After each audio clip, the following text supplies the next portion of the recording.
Good morning, everybody, and welcome to the DC Court of Appeals. We have two cases on this morning's regular calendar, and we'll start with number 23 CF 560, Delvin Neal versus United States. Good morning. May it please the court. My name is Cecily Baskier on behalf of appellant Delvin Neal. I'd like to reserve 2 minutes for rebuttal.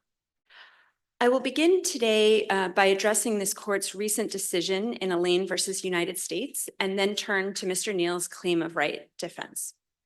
So in Allain, the court clarified that the mens rea element for robbery includes the intent to return property only upon satisfaction of a condition that the defendant had no right to impose. So now with that clarification, it's now plain that the jury in this case should have been instructed that the government had to prove either that Mr. Neal intended to permanently deprive Ms. Scheller of her wallet, or that he intended to return the wallet only upon satisfaction of a condition he didn't have any right to impose. Because that plain error affected Mr. Neal's substantial rights, and if it goes uncorrected, would also affect seriously the fairness and the integrity of the judicial proceedings, the court should remand and for a new trial. Doesn't that argument depend on the idea that that Mr. Neal had a valid claim of right defense? Because if he had no valid claim of right defense, then wouldn't it be conceded that he had the kind of undisputed that he had the requisite mental state? Because he clearly did. It was undisputed at trial that he did say, "I'm not giving you this back unless you give me a refund." So if he had no claim of right defense, so he had no right to insist on that condition, then I'm not quite sure how the failure to have a more detailed instruction would be contrary to your client's interests, warranting reversal under the plain error standard. So it seems like the second argument kind of collapses into the first. I disagree, Your Honor, because I think that there's a distinction here between having a right and having a good faith, but maybe mistaken belief in having the right. And so I think Mr. Neal could have won either of two ways here. So one would be with the claim of right defense by showing that he had an honest belief that he was entitled to take this wallet or this security for the money that he was owed. So that's the claim of right defense side. But looking at it in this sort of Allain side and this idea of conditional taking, he could also win by convincing the jury that he had a right to demand his money back. And on this record, I think it's reasonably probable the jury would agree that he had a right to get money back from this watch transaction, that he had some contract with the sellers, and if the watch didn't work, he should get his money back. And so when we look at what does right to impose, a condition he has no right to impose, it's not about good faith belief, it's about having a right. And here that right is the right to demand his money back. And it's different from Allain because it's not looking at for some kind of unjust enrichment or money that he wasn't entitled to. I think actually on this record, it's hard to challenge the idea that he had a right to a refund. The question is, did he go about doing it in a way that counts as robbery or that doesn't count as robbery? So that's why I wanted to talk about the sort of the Allain jury instruction plain error thing separately from claim of right, because Yes, I mean, it seems like your client's task under Allain would be harder because he would have to, as it's worded, he would have to persuade the jury to at least have a reasonable doubt as to whether he had a right to impose the condition, which is like actually he had a right. Whereas under the claim of right defense, the jury would need only to have think that he in good faith thought he had the right to do what he was doing. So it seems like, again, the terrain for your client is easier under the claim of right piece of it than it is under the right to insist on the condition part of Allain. Am I missing something? Well, so I'm also happy to focus more energy and time talking about the claim of right defense here. But we'll say that I think when we're talking about right and claim of right, there's a distinction here where it's the right to impose the condition of getting his money back, which is different from thinking he has a right to take the wallet as a means of doing it. So the wallet as a means of getting the money back, which may be a mistaken belief, goes to claim of right defense. The right to say, I want my money back, goes to this idea of the sort of the Allain category of things. But as I said, happy to answer questions and talk about the claim of right defense and then come back to Elaine, if the court has further questions on that. So in terms of the claim of right defense, two reasons that the trial court was wrong and that this court should reverse. The first is the trial court didn't view the record in the light most favorable to Mr. Neal, and had it viewed it, there's enough for a reasonable jury here to find that he had a good faith belief that Scheller was involved enough in the transaction that he's entitled to get the refund from her. Can I ask you, I know in part you disagree with the United States' perspective that involvement in the transaction is kind of the sole focus. But I'm wondering whether it's even a sufficient or correct focus.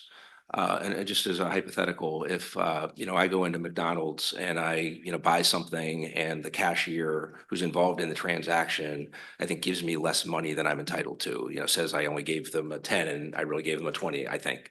And then I wait for the employee to leave work. I'm standing outside and then I, run up to the employee, grab the employee's wallet and take out the $10 I think I'm entitled to. Do you think I would have a claim of right defense because just it's enough if I believed, well, the employee was involved in the transaction? Do you think, or is involvement in the transaction not necessarily enough to give rise to a good faith belief that you're entitled to take money from that person?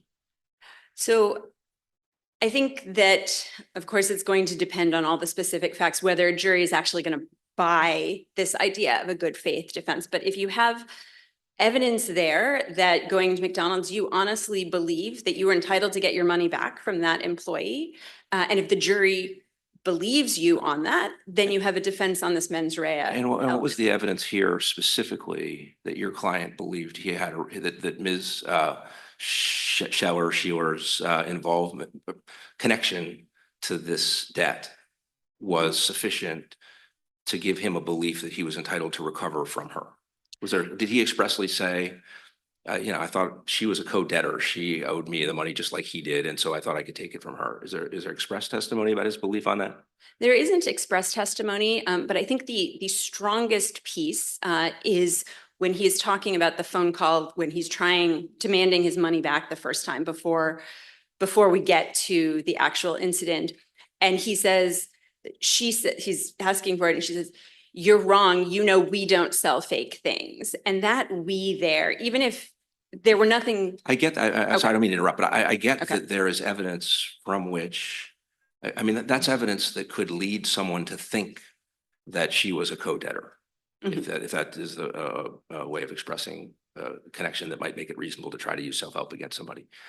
But I was wondering if there's any testimony, direct or indirect, that he thought that he made the connection. He's like, yeah, I ended up thinking she was a co-debtor and that's why I thought I could recover against her, use self-help against her. Yeah, there isn't the direct testimony, but I think there is a lot of circumstantial evidence that could lead a reasonable jury to draw that inference. And the inference being not just that the jury could infer she was a co-debtor, but the jury could infer that that's what Mr. Neal thought, that he in good faith was thinking she's a co-debtor. I can go ahead and just take the money from her. Yes. Was that argument actually made to the jury? The argument that he had a good faith. That he had a good faith belief that she was involved in this transaction in a way that made her also jointly liable for? It wasn't made that explicitly because the argument that was made about the wallet was essentially he didn't intend to take it. He didn't intend to keep it. I think the focus at trial, and perhaps understandably so, was on the more serious charges for assault and the robbery from Street. And so at trial, there was not as much time spent. See, that's talking something about that the I've wallet. been wondering about. I agree with you that there's sufficient evidence to support the argument that I had a right to withhold, I had a right to take something from Ms. Scheller, because I was owed a good deal of money in connection with that watch transaction. But if that point was never made and never articulated, I've been wondering if it's enough for you to say, well, there was evidence that would have supported it if it had been made. Why would we ever think the jury would go through that thought process if the argument was never made? Well, I think the fact that the trial court had already ruled that it was not going to give the claim of right defense instruction as to the wallet before closing arguments.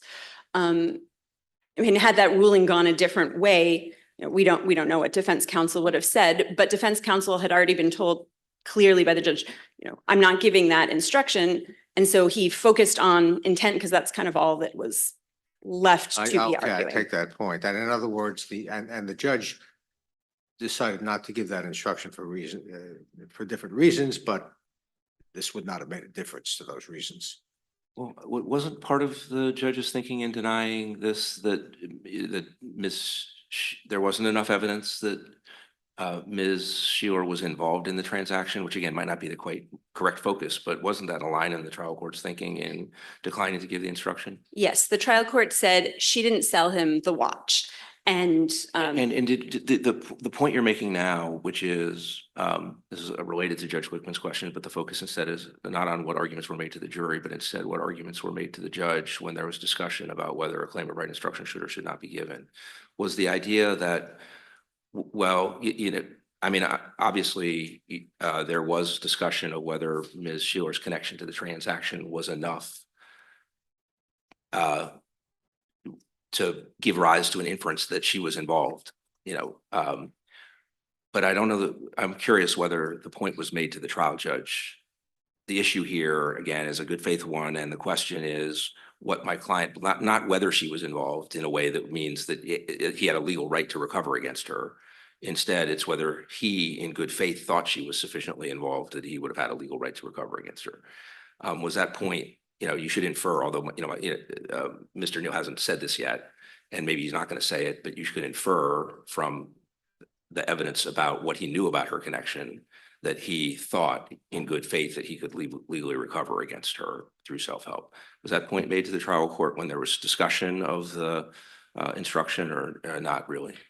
I think it wasn't made as clearly as Your Honor has just made it because if I recall correctly, trial court kind of cut defense counsel's colloquy somewhat short. And I want to go back and double check the transcript on that. But the defense counsel starts to make arguments, but by the time he started, the court has already said those things. And there's really not very much argument made by defense counsel either way on the claim of right defense. Can I ask you have you talk for a minute about this other question of, you know, what it is, whether the relationship between the thing taken and the thing owed, and whether your client took more than he had a right to. And can you talk about what the state of the law is on that? I mean, we have these cases like Rhodes, which makes sense. You know, you've got like, you get some bad weed or something and they break into the house and take everything or something. That seems like it's not a good correlation, but Simmons and the footnote in Simmons seems closer to this. The reference to, I think, a purse, or maybe you can take the $30, but the purse and its other contents are different. I mean, that seems like dicta in that case. I mean, what is the state of the law on that question? I'd say the state of the law is that the court hasn't, at least to my knowledge, come up with a situation that raises a question like this, where the property taken is different but less than in value. So the prior cases haven't had to confront that. Turning to Simmons in particular, there was no question that was raised in that appeal, and there was no briefing on whether the claim of right instruction was properly given in that case. And so I think the footnote, which I believe is 5, that specifically talks about claim of right there, is dicta. And I think that had the court had the benefit of briefing on it, would have realized that what it was saying runs up against Richardson and is inconsistent with Richardson and its principles. The other footnote in Simmons that talks about the purse being more than is not talking about claim of right at all. Again, this is that distinction between whether there's an actual right or there's a good faith belief in a maybe mistaken right. And that footnote was about whether there was an actual right having to do with the taking property without a right. And why do you say that Instruction. footnote is inconsistent with Richardson? I think that that what Simmons is saying in footnote 5, saying we've never held before, and I sort of quote from Townsend, that you can regain from some illegal transaction. I'm sorry, I don't have the quote exactly in my head. But that sort of, when we look at what Richardson says, Richardson involves a debt coming out of what is, would say, very highly likely an illegal gambling debt, because it talks about how the victim was convicted of a gambling offense. And it says, you know, we're not going to let these policy concerns get in the way of having a robust understanding of what So intent there are two means. different thoughts floating around in there. One is this question of both in our law generally and in this case, to what extent does it matter, and was there evidence that the underlying debt is illegal in some sense of the term? Mhm. That's one set of thoughts. A question that you were mostly focused on originally in your discussion with Judge Beckwith was about kind of the correlation that needs to exist between the items, the nature of the debt and the Yes. items, or the item that is taken. Right. And do you think there's anything on that question of whether there needs to be a correlation, what connection there has to be, if any? Do you think that what's said in Simmons and Townsend, which I understand, do you think is dicta, but do you think there's something in Richardson that's inconsistent with that dicta? So I'd say that what Simmons is saying in its footnote doesn't go to that, if I remember correctly. It's that footnote on claim of right defense is sort of like, we're not sure that we think this was such a good idea, but of course it wasn't challenged, so we're not reaching it. But that's focused, I think, on the illegality of the transaction. It's the other footnote that's talking about purse being more than $30. And that is not in the context of discussing appropriateness of a claim of right defense at all. It's about whether there's enough evidence to prove taking property without a right. And I think in Simmons, there's no question there was no actual right to the purse. Can I ask you, so I take from what you're saying, tell me if this is a fair paraphrase, that we have, in your view, we have some dicta that suggests that you may, if someone owes you a money debt, someone owes you, which I guess you could think Mr. Neal could reasonably believe here, someone, I gave you $1,000, you gave me a worthless item or something that was not what it was reported to be. I want to give you that item back and you owe me $1,000. So you take that as like a money debt. We have some dicta suggesting that you can't, if someone owes you a money debt, you can't just go grabbing chattels or various other objects in self-help, no matter, even if they're of less value, that's just not okay. There's some dicta suggesting that. There's also language that, like the instruction, I think even says the property that is owed. So there's some hints in our case law pointing towards the idea that a money debt doesn't entitle you to self-help with chattels. On the other hand, there's at least one case where a wallet was taken and nobody seemed to be too worried about the fact it was a money debt, and there was a wallet that there was possession of briefly. So you could think of that as a dot on the map, kind of pointing the other way, but not a holding either. So it's kind of an open question. Is that fair that, we need to decide that question here and it's an open question, or do you think that's not a fair summary of what you think our law is right now on that exact question of, can you use self-help by grabbing chattels of less value than a money debt you reasonably believe you are owed? I think that is a pretty fair summary of it, in that the court has suggested at times that it doesn't really like the idea of having this defense go any further than the sort of little box of the facts of Richardson. But I think that it hasn't resolved that question in a way that is binding here. And I think that the most principled way for the court to resolve it here would be to, again, look at this robust idea of mens rea, not dilute the intent element, the mens rea element, based on policy concerns, and instead say, okay, so let's say there is an evidence that there's a good faith belief that you're entitled to take this stuff that might not be the same stuff, but you have a good faith belief. Go to the jury, and if there is other evidence in there that there's this other stuff that the value is actually higher or something like that, then the jury's going to be like, I don't actually accept the defense. Like, I've been instructed on it, but I'm rejecting it because I don't think there's enough there. So I don't think But I mean, are you talking about nullification, or are you talking about sort of No. lack of good? A jury would say, the situation is such that I don't think there's a good faith belief that. Right. So imagine that instead of taking the purse, Mr. Neal had taken, Ms. Sheeler had been standing with her dog. And Mr. Neal had taken her dog and said, I'm not going to give you your dog back, and assume that a reasonable jury would conclude that the dog's value is less than $1,000, you'd say fine.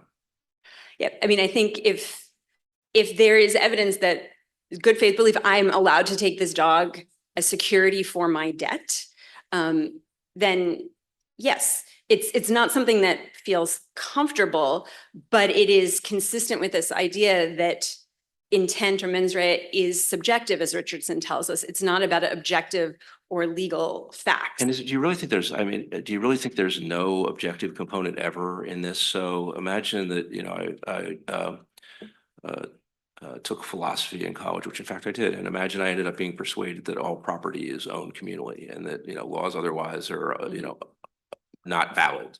Mhm. And so I just go around and start taking anything anybody has saying, I think it's mine. And I get charged with theft or robbery. And I say, you know, here's my belief. I believe that all property is communally owned. Mhm. If a jury concludes that that I believe that in good faith. I mean, I went to, you know, I took a class in college where that's, you know, I read a book that told me that, and I believe it. You think that's a valid defense. There's no limit on it as long as it's in good faith, and no matter what the nature of the belief is.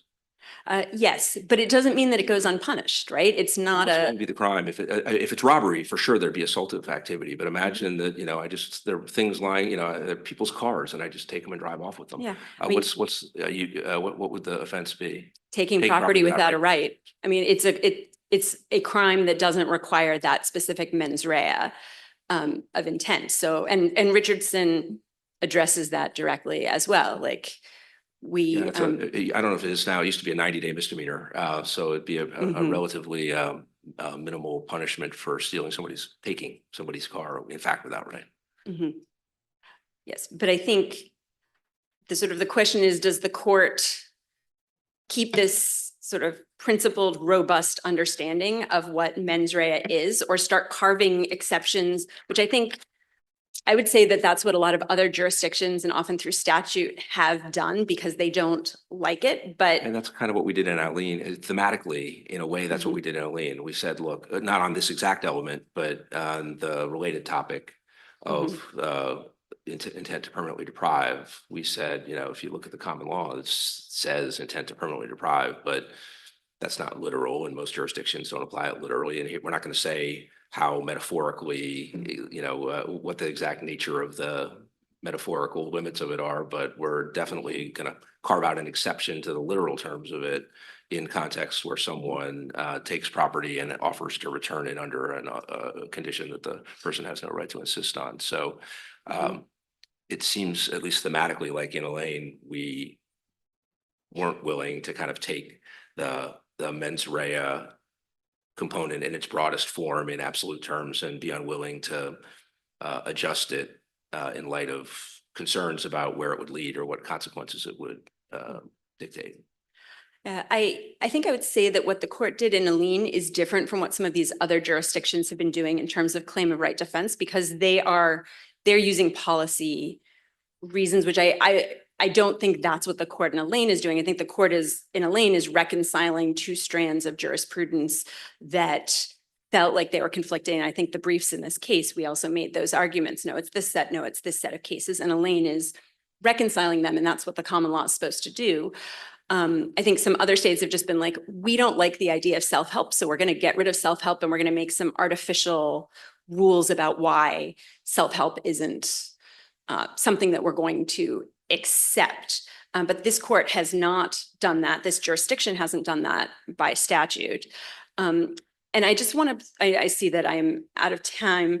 Wanted to propose sort of one quick other way that the court could, I think, reconcile the case law that we have on claim of right in a way that, at least to me, makes sense and would also be consistent with ruling in Mr. Neal's favor. And that is, if we look at the question of the value and are we taking more than we're supposed to take or not, in some ways that's more of a harmless error question, where if you have evidence that there's a good faith belief in taking the property, the jury should get the instruction, but you come up on appeal because the judge has denied that instruction, then we say, well, the error here was harmless because there was definitely, there's no way that a reasonable jury would find that this extra pair of boots was also covered by the claim of right. And so I think you can reconcile Smith, Richardson, Rhodes, Wilson and Fitzgerald, although Fitzgerald was a different question, under that idea of saying, we look to see if the error was harmless,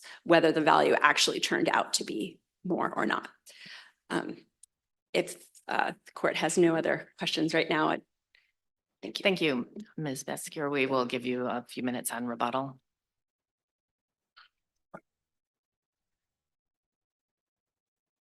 Good morning. May it please the court, Kevin Burnett, United States. I think I'll start with the claim of right defense since that was most of what appellant spoke about. I think the thing that I want to highlight here is that the particularity requirement, which was discussed, is very important. And I think some of the hypotheticals that were asked demonstrate that. If we live in a jurisdiction where somebody can have the mistaken but apparently good faith belief that they are owed money and rob or kidnap, however you want to describe it, somebody's dog. I mean, and at most they would be subject to a 90-day misdemeanor. Like that is frightening. But Frank. that does sound like you're making a policy argument. Where is that? I wouldn't say it's a Yeah. policy argument. I would say that this court, and it's been referred to as dicta by my opponent, but this court has frequently highlighted the danger of this defense. This defense, and we were talking about this, the state of the law, this jurisdiction has only upheld this defense one time, 60 years ago, when it was a like for like situation. Somebody thought they were owed money, so they took money. And at most, that is what this defense should stand for in this jurisdiction. This Why court- isn't that a matter for the council? Because this defense has essentially been carved out through case law, and this court can take a look at the cases that have interpreted it and apply it, like many other jurisdictions have done. Let me give another hypothetical from it's not hypothetical, I mean, it's a real case. Appellant cites it from Connecticut, which I think appellant's spending a lot of time on a jurisdiction that does expand this defense. In that case, which is Varsegi, the Connecticut court held that a landlord could enter a lessee's home without their knowledge and take computers as collateral because the landlord thought that the lessee owed the landlord money. And so if this court were to follow appellant's argument to its logical conclusion, we could not only have the dog situation, we could have landlords all over DC just entering their lessees' homes to take their property and selling it, because that's what happened in that Connecticut case. I mean, I think appellant has understated, to put it mildly, the dangers with this defense. And so Her argument, though, is that the jury is a check on these, fringe examples.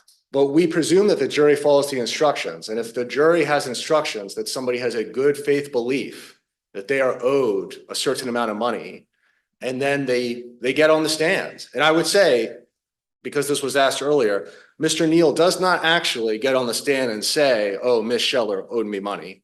But even assuming that Mr. Neal or somebody else in a future case did take a stand and give that testimony, and then the jury was instructed, well, if they had a good faith belief, then they're not guilty of robbery. Well, then the jury would follow that instruction and presumably acquit the defendant of robbery.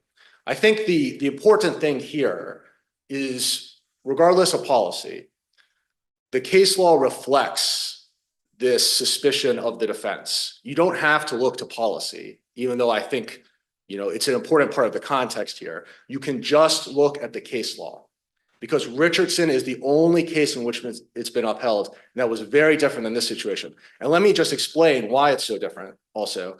In Richardson, Mr.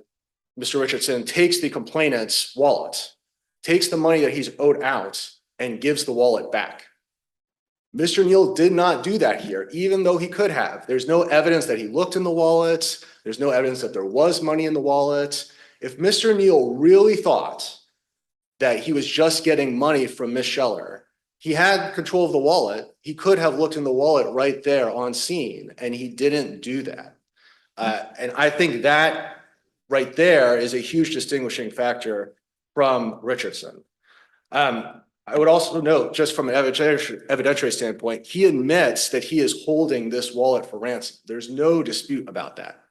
And I can certainly discuss the sufficiency claim and the permanently deprived claim in more detail. But I do think Elaine essentially defeats both of those claims because Elaine, this court made clear in Elaine that holding somebody's, in that case, a wallet exactly for ransom is robbery. The mens rea is satisfied for robbery if you do that. That defeats his sufficiency claim. And I would also argue that because he admits that that is what he is doing, there's also no plain error regarding the permanent deprivation. And I'll just quote Elaine on page 9. It says, because of the strength of the evidence suggesting that Mr. Elaine in fact intended to hold the victim's wallet for ransom, we are unpersuaded that a more specific instruction would have created a reasonable probability of a different outcome. So the permanent deprivation instruction, which I don't think was talked about very much during appellant's argument, but it's the same as in Elaine. There's no reason to think that the jury would have come out with a different outcome, even if they had been instructed that way. I'm happy also to discuss whether, to the extent Ms. Scheller is involved in the transaction. I think our brief makes clear that she is not really involved in the transaction. She's basically a bystander. Is it necessary that she be involved in the transaction? I mean, imagine that it were clear that she was a co-owner, but had nothing to do with the particular transaction. And or let's say that Mr. Neal reasonably believed that they were co-owners and that they were therefore joint debtors. Is it really essential that she be involved in the transaction? I wouldn't say it's essential in every case, because yes, I could certainly imagine hypotheticals where it's so obvious that two people are involved in a business and Mr. Neal is aware of that fact. And so he would have a good faith belief that the other person is involved. Or I think the McDonald's hypothetical is another good hypothetical that goes the other way, right? That perhaps it's not even sufficient. I think the point here is that the evidence is that Mr. Neal thought that Mr. Street sold him the watch, and he was constantly trying to recoup a refund from Mr. Street, not Mr. Scheller. And that's what the jail calls. At the end, he was trying to get a refund through her, right? I mean, he's speaking to her when he says, I'll give you the purse back if I get a refund. At the very end, that's true. I acknowledge that. But I think leading up to that, it's very clear. And even after the fact on the jail calls, he blames Mr. Street for the situation. He's trying to get the refund really from Mr. Street. Taking the wallets just seems to be something, he does because the wallet is there and it's convenient for him to take it in this apparent effort to get a refund. But again, even then, he doesn't actually look through the wallet for the cash, which undercuts his claim that, he was sort of just holding the wallet temporarily, or maybe he would give it back. He was clearly keeping it essentially as ransom or collateral because he was upset about how this transaction had gone down. Can I ask you a framework question? The parties, I believe, dispute the standard of review that we should be applying in assessing the claim of the trial court's refusal to give a claim of right instruction. Your opponent argues that we review that de novo, and you argue that we should be reviewing that for abuse of discretion. My impression is we have cases that say both those things, so it's understandable for each of you to be taking the positions that you take. But as an original matter, it seems to me the issue that a trial judge is deciding in a setting like that is a lot like a sufficiency question. It's not exactly the same. We do review sufficiency determinations with the trial court, like denials of motions for judgment or acquittal de novo. So I'm wondering, just as a theoretical matter, why you think it should be abuse of discretion. I take as a given there are some cases where we said it's abuse of discretion, though I also think that there's some cases where we said otherwise. So more theoretically, the trial court is looking in a case like this where the instruction requested is for a defense as to which if the defense is adequately raised, the government bears the burden of negating the defense beyond a reasonable doubt, which I think is the context here. I think that what the judge's determination is whether a reasonable juror could look at the evidence that exists at the time of the request and could have a reasonable doubt as to whether the defense was valid. That seems, as to the defense, very similar to the question of whether a reasonable juror could look at the evidence and find the proof beyond a reasonable doubt of the elements. And the trial court's determination of the latter we review de novo. why would it be different with respect to the trial court's determination about whether looking at the evidence that's in front of the fact finder, a reasonable fact finder could have a reasonable doubt about a defense? I think, well, I think this court has repeatedly said that it is going to review for abuse of discretion whether the trial court gives the instruction or not. And in fact, even Elaine confirmed that on page 7, footnote 7.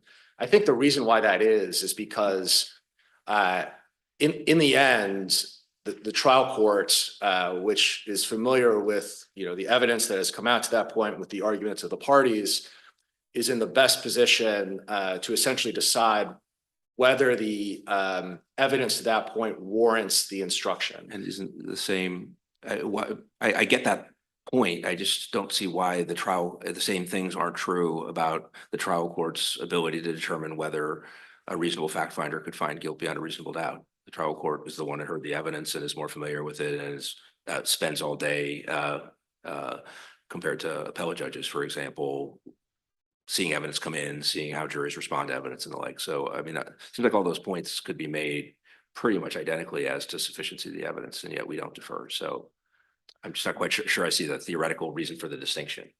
I think the court makes the distinction to try to, as best it can, separate legal issues because with jury instruction issues, there often are inevitably legal issues and factual issues. So I take your Honor's point, but I think this court has tried to distinguish, when there are legal mistakes with the wording of the instructions, that's an obvious de novo review because it would be a legal error. But I think this court has tried to draw a distinction between that situation and, whether there is evidence that would warrant the instruction, because in the end, the trial court has control over the instructions and the way that they are given to the jury. And that's the best way that I can explain it. But I will also tell you that I don't think it matters, honestly, whether it's abuse of discretion or de novo here. Because either way, for the reasons we've stated, Mr. Neal wasn't entitled to the instruction, at least as to Ms. Scheller. I think the trial court did a good job of parsing it out and giving the instruction as to Mr. Street, but did not give it as to Ms. Scheller. And again, whether she's involved in the transaction or not, you could certainly debate. We would say no, at least not sufficiently. But I think the stronger point here is that Mr. Neal is not taking like for like. He is not taking money that he is owed or an authentic watch. You agree that like for like, it doesn't descend all the way to taking the same $20 bill from Right. whoever owes you a money debt. Right. No, I would agree with that. And I think that's what Richardson stands for, right? I mean, somebody took money I assume it's not the same exact, money that somehow the bill passed in the gambling transaction, right?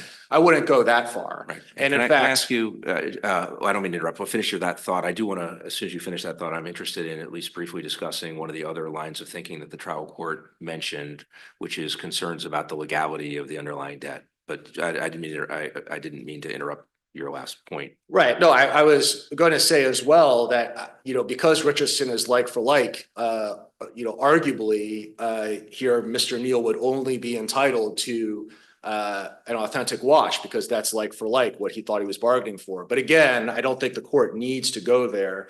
Our argument wouldn't even depend So on the just fact. as far as like, that got me thinking, if Mr. Neal had seen Mr. Street with what appeared to be a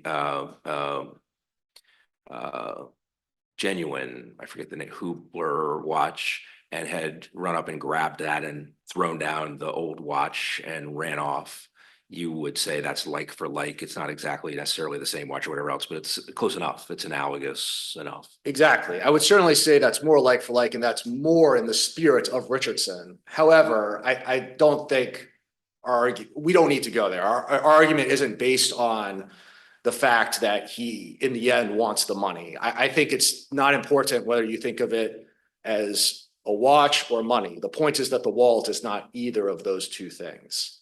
And just I am interested in, the trial court did at least make some comments suggesting concern that there might be another impediment to giving a claim of right instruction because the underlying debt might not be legal in some way. which I think you defend that ruling in your brief, although you also argue it's not load bearing. Is that a fair description of your position? I think there is, there certainly is language in this court's cases that suggests that it should be a legal transaction, but I don't think it matters in the end because the court does make those comments as an aside. I think fairly read when you look at the ruling, the oral ruling, most people would see that it is an aside. But I think the other thing that I'll say is that even if it's a little unclear, at sentencing, Judge Leibovitz did make it clear when she said, look, the government did not explain to me or make the argument that this was some sort of illegal transaction. There was just no record developed on that. And she even says that's why Mr. Neal got the claim of rights instruction as to street. So I think Judge Leibovitz in the end, that didn't move the needle for her either way. Would you agree that the issue on that would be whether a reasonable juror could have a reasonable doubt as to whether Mr. Neal believed the transaction, the underlying debt was lawful? Or do you think the issue on that is, was it actually a lawful debt? I'm not sure about that. It seems to be the latter from this court's case law, because I think the court, when the court has described that in the past, it has described the concern that somehow it will give its recognition to an illegal, its stamp of approval on an illegal transaction. So it seems like just the fact that it is illegal, the fact that that is established would negate the defense. But again, I don't think this court needs to go there in this case. The government didn't rely on that below, and we're not relying on that here. And I think if there are no further questions, we would ask that the judgment of the Superior Court be affirmed. Thank you. Thank you very much. Ms. Beskier, we'll give you 3 minutes. Thank you, Your Honor. I'd like to touch on just a couple of things coming out of government's argument. First, as Your Honor did mention, it is up to the legislature, to the council, to be making policy decisions. So if the natural outcome of following the common law here and remaining principled about what mens rea actually means leads to outcomes that the council doesn't like, then the council can legislate on that. Ms. Basker, could I press you on this? Because I've been thinking about this question of how to construe the claim of right defense consistently with the mens rea issue. And I wonder if there really is that much disharmony in limiting the claim of right defense to a like for like. The premise is that it's not stealing if you genuinely believe, if you believe in good faith, that you have an entitlement to the property that you are stealing from another person. It's still in one sense stealing because you're grabbing it and taking it against the person's will and you want to keep it yourself. But it's not stealing because you genuinely believe you're entitled to it. Well, you can have that genuine belief where what we've called, it's a little inaccurate, but what we've called the like for like condition is satisfied. In other words, if you believe money was taken from you improperly and that person has your money, you can take it from that person. If you believe that you bought a $30,000 watch and were given a $1,000 fraudulent copy, you can take the $30,000 watch from that person that you bought. You can have that sense of entitlement, but you don't have the same sense of entitlement for substitutes. You can't take the dog or the person's, wedding ring or whatever and say, well, I'm taking this because this person owes me money and this is one way I can get it back. That's not good enough because you don't have an actual claim, an actual good faith belief that you have an entitlement to that particular property. And so if you were to, it seems to me that, do you think that harmonizes what I would take to be a somewhat narrow construction of the claim of right defense? For a while, I was thinking it's an affirmative defense rather than simply defeating the element of but let's not worry about that for the time being.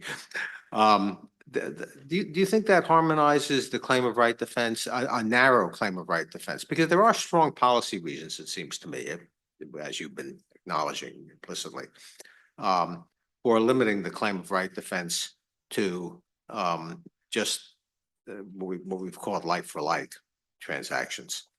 And I think maybe it's more than just policy. It's true to the heart of what we mean by theft. How do you, so this applies to not just robbery, but larceny. How do you feel about what I've just posited? So I disagree, Your Honor. I don't think that's the best way to harmonize it. And I want to bring up this idea of security for a debt, and also mention that Connecticut, the government counsel talked about this Vershegi case, and like heaven forbid that we allow what Connecticut allows, where you can take computers in lieu of other items. It's not like for like, we don't want to go there. Connecticut's not the only jurisdiction that I've found, and I can submit a 28K letter with a couple of other cases, but there are other jurisdictions, including Army Court of Military Review, Oregon and Iowa. I found cases from all of those where it's not necessarily a like for like, it's like a security for a debt. So taking a trailer until payment for the trailer. This is the Well, where Oregon there's case. a contractual relationship, Mhm. which basically establishes that something is security for a debt, that can be probably harmonized with what I was talking about too. Well, I think Your Honor could also look at this as a contractual relationship. It's not a written contract that we have, but we have evidence of an oral contract that I'm buying this watch for $1,000, and if it doesn't work, I get my money back. And so I have this Right. contract, and I have a right to take security for until my debt is paid. Right, but you've been arguing for a somewhat broader proposition, which is the person in that position who feels he or she has been cheated, can take anything to get to get recompense. So I guess I'm I'll arguing break in- not. I'll break into your house and I will steal your Ming vase because that is one way I can get recompense. Well, it's not burglary, you would say, because I didn't have the intent to steal. According to this, I just had the intent to recover my debt. But you don't really have a good faith claim or any claim at all that the Ming vase is what you're entitled to. I think you may have, depending on the facts and what the record shows in that case, you may have a good faith belief that you are entitled to take Well, if it was- property of approximately the same or less than in value to hold till you get your debt. You may have that good faith belief, but it's not, it doesn't defeat the mens rea for robbery, because for robbery, you have to have that, or for stealing, for theft. Because there is what I'm thinking, because there, the requisite mens rea, or to defeat that, the requisite mens rea is you believe that you are entitled to that particular property. And I guess, Your Honor, I would say that belief can be a good faith belief you are entitled to that piece of property to hold till you get made whole for the other property that you're owed. So I honestly believe that I am owed $1,000, and I honestly believe I'm entitled to take property from you to get that. cover, But- to but you get know- but to you know, that. But the difference is, if you take $1,000, you think, I'm entitled to that $1,000. If you take the Ming vase, you think, well, you don't think you're entitled to the Ming vase. You think you're entitled to take the Ming vase because you're entitled to take the $1,000. I think it's entitled to take it in order to get my debt paid. So I think it's about, do I honestly think I'm allowed to take this thing from you for a reason that I think is a legitimate reason? And I don't think that the case law requires that it has to be the exact same object. And I think, Well, we've stretched it a little bit with this like for like Yeah. language, but I mean, because certainly there are strong arguments, strong policy arguments to rein this defense in. and I think that, as Judge Beckwith said, the jury argument is the jury would be serving as a check on this. And if that is not enough, then the council can step in as legislatures have in other states in order to change it. But right now, I think the It's most. a funny thing though, because we've created, I mean, this whole, it's not like the legislators originally invented this defense of claim of right. It's just something that courts sort of spun out without worrying too much about the gritty details, perhaps. Well, And it seems like we could fix it if, since we did it. I mean, I think that's often how things have worked historically with the common law, that Yeah. ideas come out of, I mean, I think I did find cites to some cases taking this back to England in whatever century with this idea. And so at a certain point, you have the common law going in a certain direction, and then a legislature steps in and is like, okay, we're gonna create some statutory rules because we don't like the way the common law has developed. But in this case, we're still working with the common law. Right, and Here. we're kind of trying to decide how it should develop where we haven't decided it yet. So, but can I apologize for wrapping into another hypothetical, but I was wondering about another one that I meant to ask and lost track of. So I'm just curious your reaction again on just how far this idea goes. Mhm. So let's say, you correctly believe I owe you $1,000 and you see my child walking down the street, let's say my adult child or whatever it is and you take something from my child that's worth $500 and you say, I thought I could take it from the family.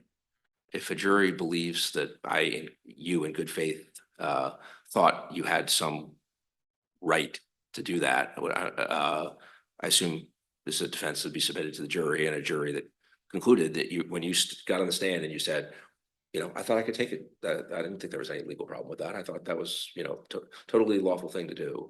That would be a defense if credited. Is that right? So it doesn't have to be, it could be from someone completely unconnected, as long as, and that wasn't someone completely unconnected, but someone who is in fact, objectively, obviously not a co-debtor.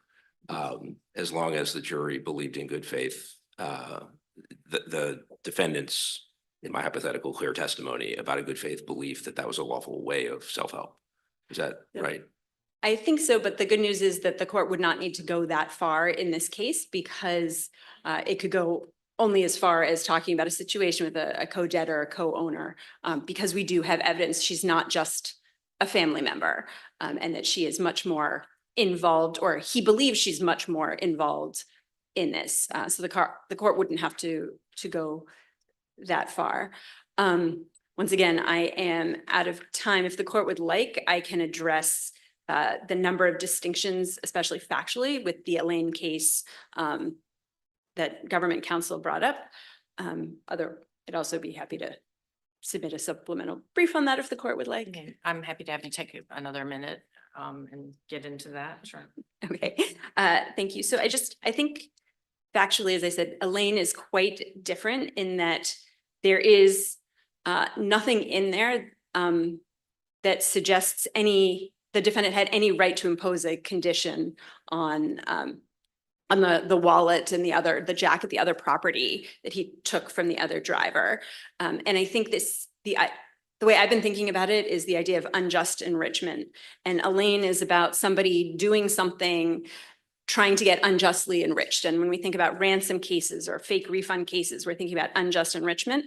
And that's not what we have going on with Neil. So I think the cases are not on par with each other. But another key difference is that in terms of the third prong of the plain error test in Elaine, there was an instruction for theft given, and the court said, well, that adequately covered what the defendant is arguing, or appellant is arguing wanted to cover. Here, there's no other instruction on theft. In fact, all we have is intent to steal, intent to deprive, and the jury can't expect a reasonable jury at this point to understand the nuance of what this court has now said is required for the intent for mens rea. So with that, I will ask the court to reverse Mr. Neal's robbery conviction. Thank you very much. Thank you very much. Thanks to both sides for your briefing and for your oral arguments today. And the case will be submitted. Second case on this morning's calendar is John T. McFarland versus District of Columbia Department of Human Resources et al. 23 CV 607.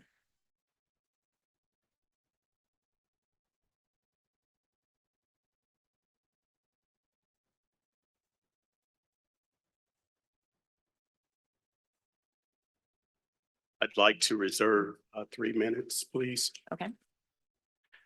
Good morning. May it please the court. I'm David Branch. I represent the appellant John McFarland in this case.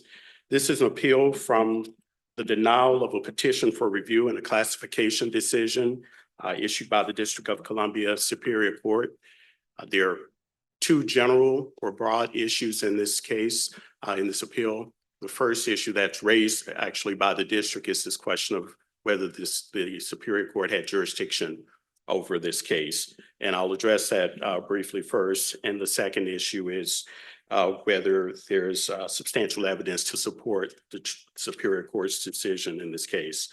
In response to the district's argument that this court lacks jurisdiction, our first assertion is that the district waived this argument. It was not raised below in the Superior Court.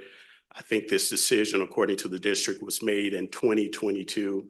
This matter was briefed in the Superior Court in 2023. The first instance that this argument has been raised was on appeal. So the district has waived this argument. And secondly, and more importantly, Before you move on to second, I guess the district, I think, foresaw that you might make that point, and it argues that issues that go to this court's jurisdiction and the jurisdiction of the Superior Court can be raised at any time so that they aren't sort of forfeitable by failure to raise in the way that issues generally are. Do you have a reaction to that point by the district?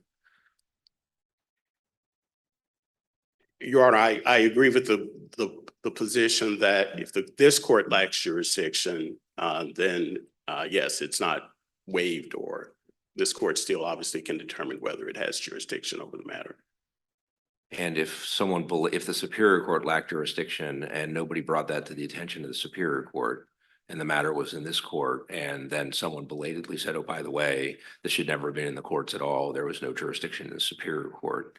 Again, the district's argument is that kind of an objection can be raised for the first time on appeal because it goes to the court's jurisdiction.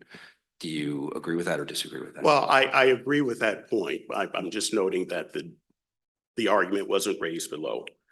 But more importantly, the court has no obligation to defer to the agency's interpretation of CMPA. This is basically the district's Human Resources Office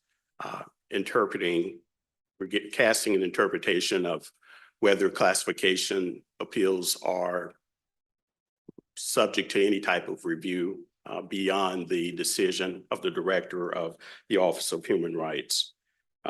Here, this decision, and the district actually cites the Nonnally v. DC Metropolitan Police Department decision. This decision is by DCHR. It's plainly wrong and it's inconsistent with the legislative intent. Mr. McFarland. Before you move off jurisdiction, your second point about jurisdiction seemed to be we shouldn't defer. I think it may, if I understood it correctly, was we shouldn't defer to the district's position that the statute and regulations deprived the courts of jurisdiction to review these kind of classification determinations. Let's assume for a moment that's right and we shouldn't defer. There's still the question of whether with no deference, the proper interpretation of the regulation and the statute is that courts don't have jurisdiction to get into this. And do you have a position on whether courts do or don't? Again, assuming we're not deferring to the district, we're just trying to decide it ourselves based on the statute and the regulations. Do you have an argument about why courts, despite the statutory and regulatory changes the district relies upon, still have jurisdiction to consider claims of this kind?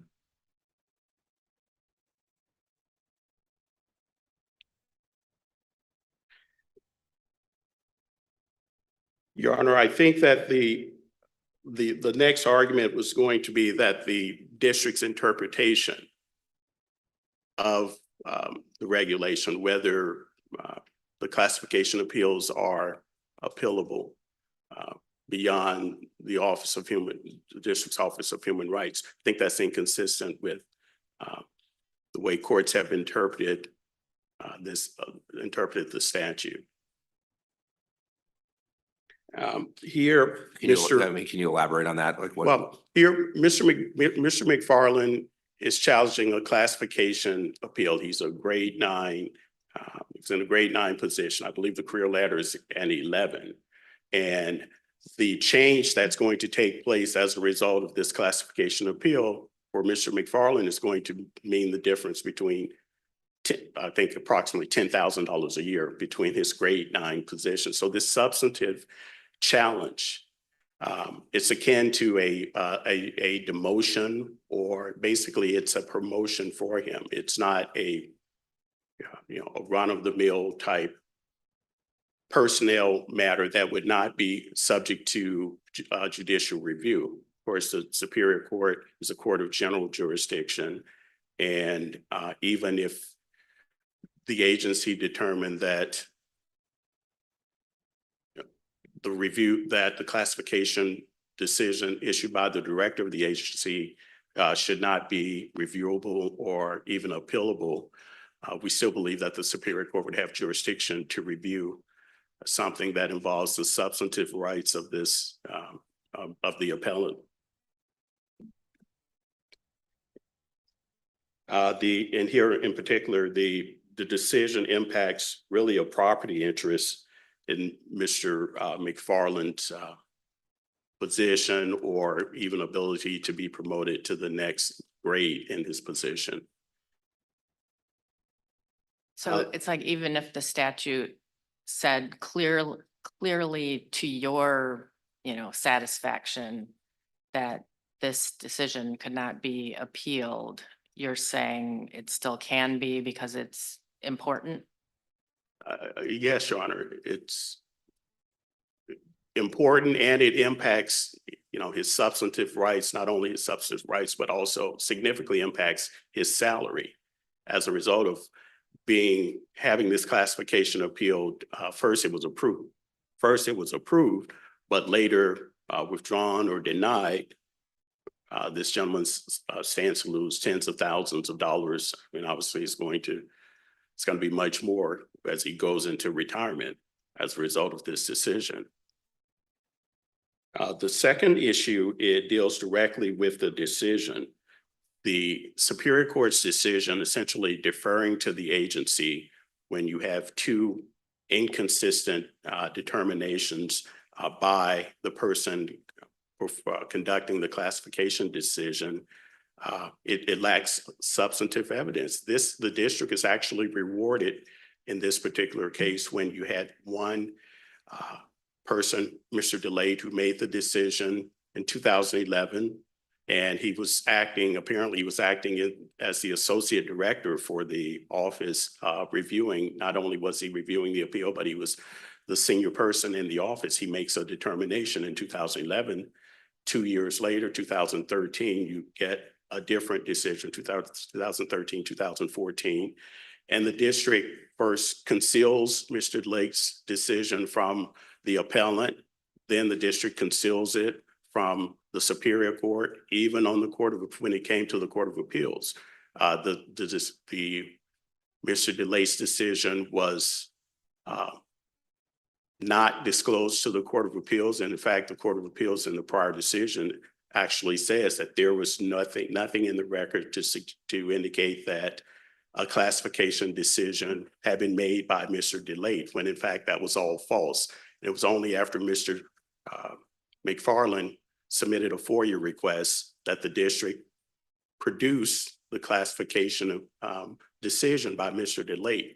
Now, the district has made the argument that this decision was a draft. It's not a draft. The title of the document is classification decision, position classification decision. It's not a draft signed by the person who completed it. It's a thorough application of the policies that should have been applied in making this decision. In fact, if you look at Mr. DeLade's decision and compare it to the decision that was made in 2013, there's an argument to be made that the 2011 decision is more substantial or substantially more detailed than the decision that was made in 2013.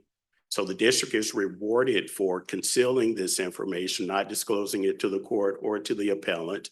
Then it's placed in the position of, in 2018, it attempts to get someone to say that, okay, well, Mr. DeLade did not did not follow the policies. There's nothing in the record to indicate whether Mr. DeLate completed this scoring grid that the district claims he did not complete. It's just not in the record.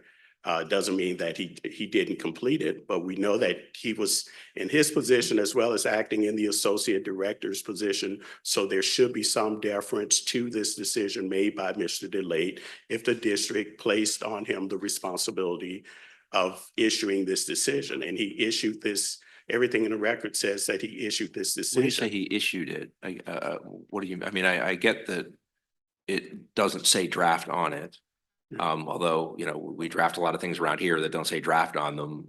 Sometimes, you know, I have a watermark that do, but plenty of people, I have lots of drafts that don't say the word draft on them. But I a take your point that it was signed signed. decision- No, I take the point that it's signed, which suggests something more than that.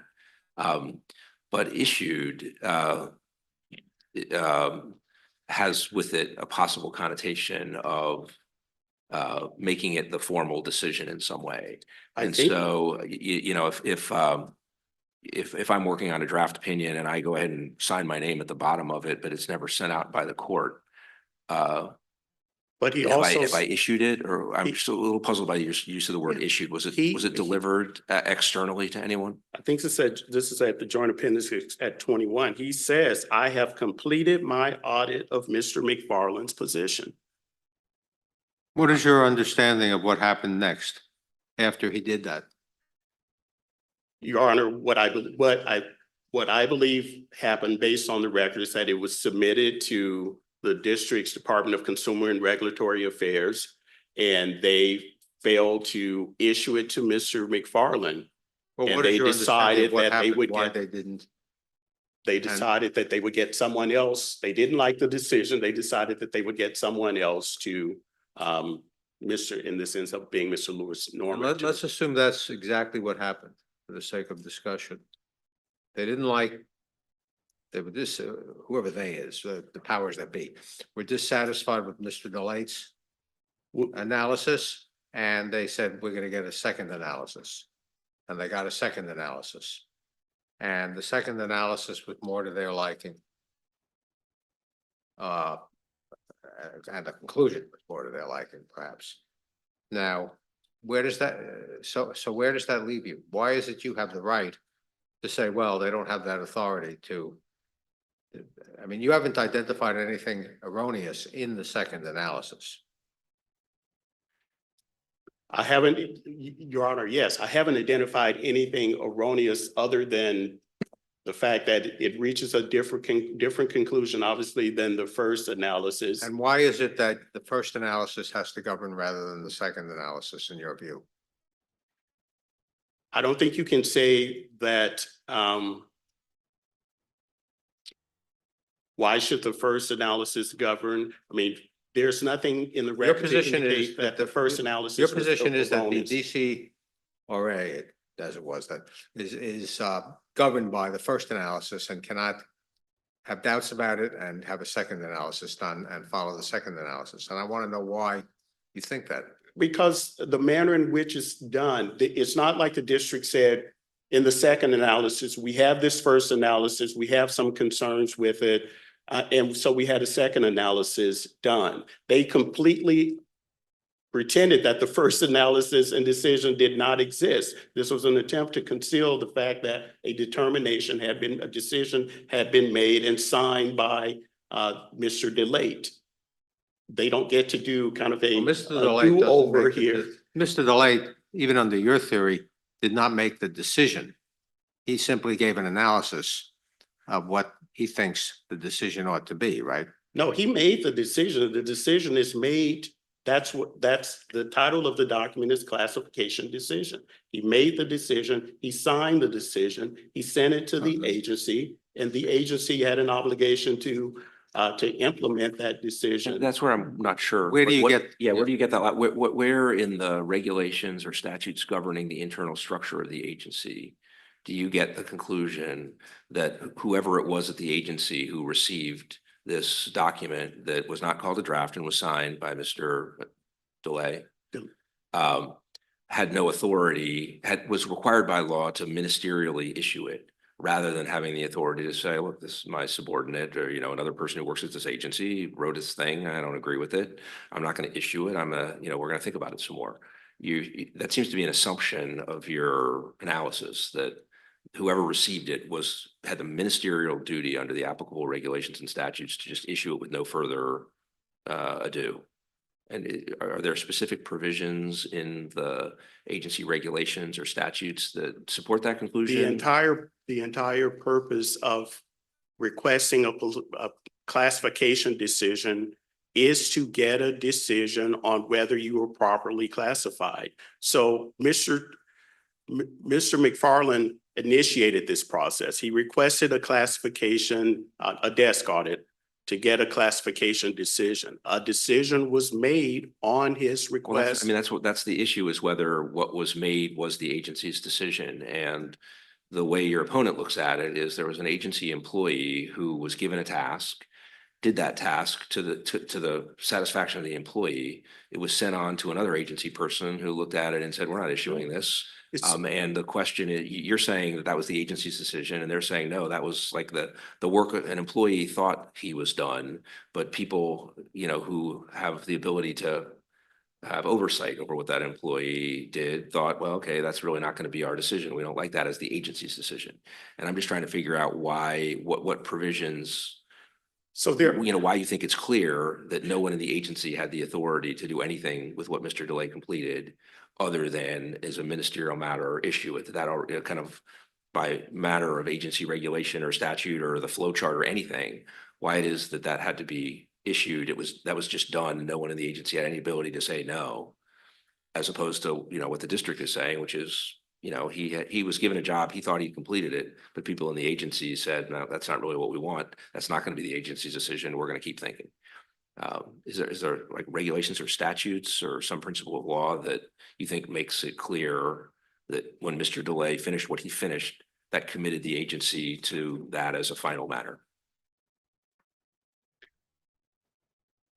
So Your Honor, there are two agencies involved. Mr. DeLay worked in the Department of Human Resources, DCHR. Mr. McFarland worked for the district's Department of Consumer and Regulatory Affairs. Mr. McFarland, as any district employee, can request a desk audit. That's done through the DC Office of Human Resources. And so once he requests a desk audit, he's entitled to a decision on the desk audit. He requested a desk audit. He never received a decision, even though he was told by DC Human Resources that a decision had been made. And a decision had been made. It was sent back to DC Consumer and Regulatory Affairs. And they failed to act on the decision of DC Human Resources. So your point is the statutes and regulations give the desk audit authority to DHR. It finished its job. It sent it to a different agency, and that agency wasn't in a position to do anything with it other than take it as the decision and accept it. That's your The theory. decision had been made that this position should be classified as a grade 11. And that was made by DC Human Resources. It was sent to Consumer and Regulatory Affairs. The only thing they could do is implement the decision. They didn't have the option of saying, we're going to keep you at a grade 9 when HR has said your position should be classified as a grade 11, or to say, we don't like this, we're sending it back to get someone else to do a position classification review. I mean, you don't get to say, okay, well, I didn't like this decision that you made, so I'm sending it back, assign it to someone else and get someone else to do it. And that's what happened in this case. Not only did they do that, they pretended as though the first decision was never made, refused to disclose that to Mr. McFarland as well as to the court, and it caused the court to issue a decision. And this final point is the district, as soon as it was informed that the classification decision had been made, which was contradictory to everything that they had reported to Mr. McFarland and asserted in their arguments before the Superior Court and in this court, They should have been placed on notice that they had made false representations to the Superior Court as well as this court, and undertaken some effort to correct this. We have a decision issued by this court that says that there was no classification decision issued by the late when the district knew that it was false, made no attempt to correct it. And we requested that the court sanction in some instances for this type of withholding or failure to disclose something, the critical decision that's being challenged, the court would impose some type of sanction against the opposing party. And the trial court decided that we didn't request a specific sanction and that no action would be taken. And to be clear, you're saying factually that the documents that Mr. DeLate prepared were sent from DCHR to DCRA? Yes, I'm pretty sure that's in the record, so I think.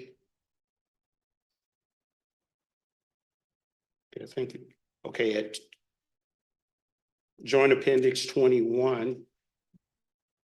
Excuse me, Joint Appendix what? 21, that's the cover sheet. Says, I have completed my desk audit of Mr. McFarland's position. That's to DC from Mr. DeLate to Stacy Mason of the Department of Consumer and Regulatory Affairs. We just like to reserve. And what is your understanding about what happened next? Your Honor, nothing happened at DCHR. They should have. No, I hear what you say about what they should have done. What is your understanding of what happened next? How it came about that another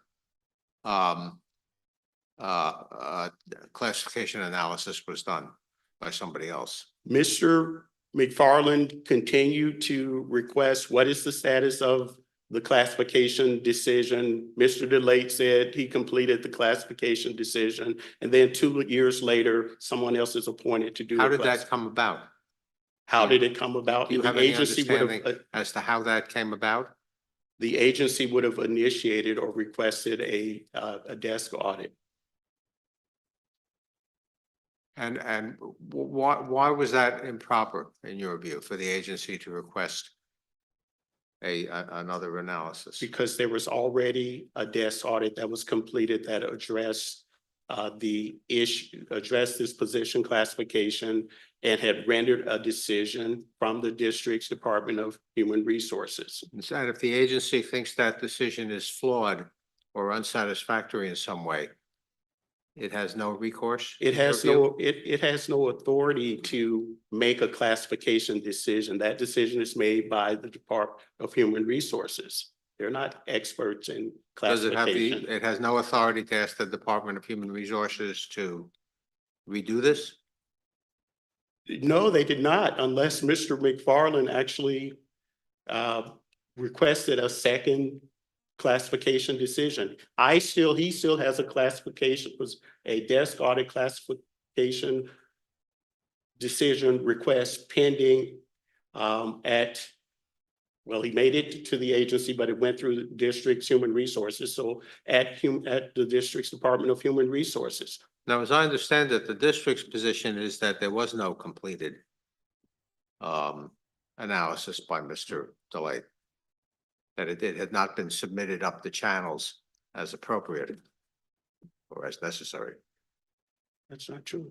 That's Joint Appendix 21. This is a memorandum from Mr. DeLate to the Department of Consumer and Regulatory Affairs Administrative Office. And he specifically says, I have completed my audit of Mr. McFarland's position. And then there's also the actual classification appeal decision. That's at Joint Appendix 23. Where he says Mr. McFarland's position should be graded at an 11. Thank you. Thanks. We'll give you a couple of minutes on rebuttal, Mr. Branch. Mr. Gerton?